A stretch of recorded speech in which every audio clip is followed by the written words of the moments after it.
Today we're going to talk about replacing fuses in a Gen 4 machine. This is Millie. She has 2 fuses. The first fuse that we're going to replace is the main fuse.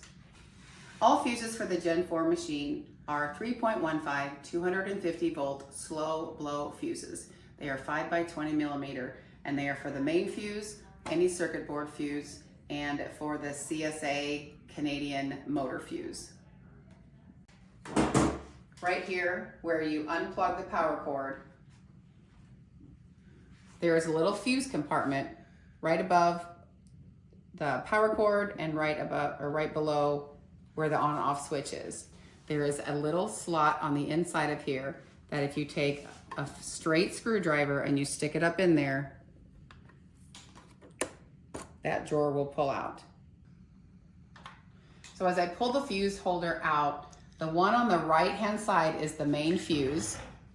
The one on the left-hand side is the spare fuse. And if you look inside this compartment, you can see there's a bracket on the right that the main fuse lights up with.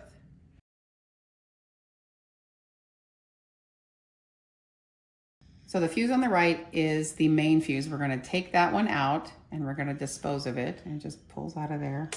And we're going to take the one on the left-hand side and bring it over on the right-hand side.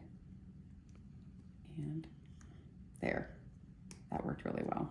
So you slide it down in there and then you push it into place. And then we're going to stick it back in and snap it into place. The second fuse that we're going to replace on Millie is actually on the bobbin counter board. It's a circuit board that is located on the top of the machine towards the front. We're going to unplug the front handle and we're going to remove all 10 of the screws on the motor cover, and then we're going to remove these screws on both sides on the top cover and these 2 screws right here on the input module.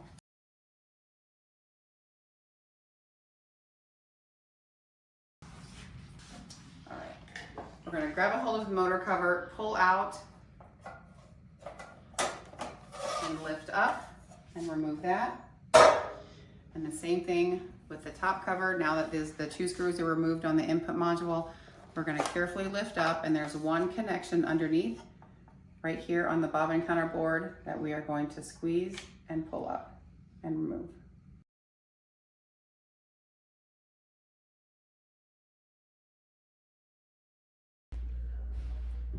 To remove the top cover from Lucy, you're going to unplug the front handle. This is your stitch regulator button. You can unscrew it or you can just push it in. So if you push it in and start to bring the cover up, you can go around it. There is one connection up underneath here, has a tab on it, push down and pull out. The fuse located on the bobbin counter board is right here. We're going to put a flat screwdriver in there, turn it to the side, and it'll start to pull out. It looks like that. We'll put the new fuse back in.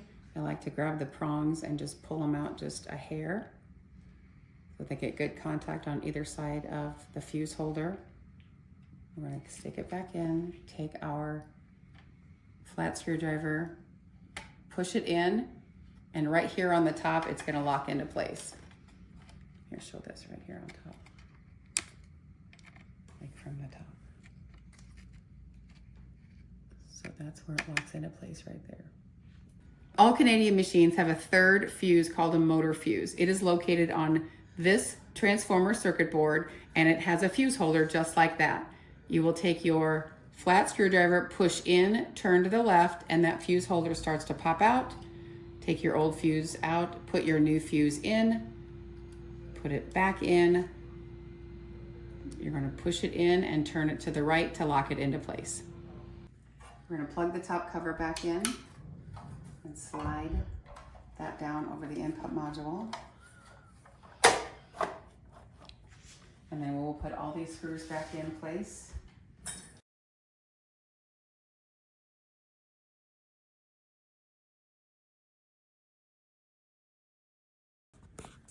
We're going to put the motor cover back on. Again, pull out just a little bit so it goes around. We're going to line up, and we're going to have 5 screws on this side and 5 screws on this side. On this side, you're going to have 2 power cord holders.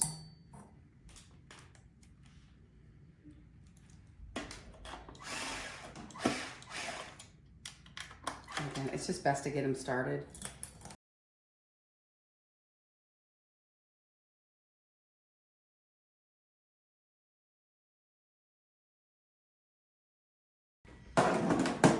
The last screw is going to go right here. This is going to be your thread guide. It's a little bit longer screw.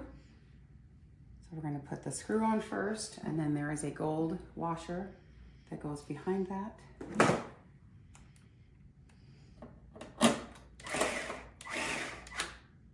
Just like that. And then we'll go back and tighten them all. So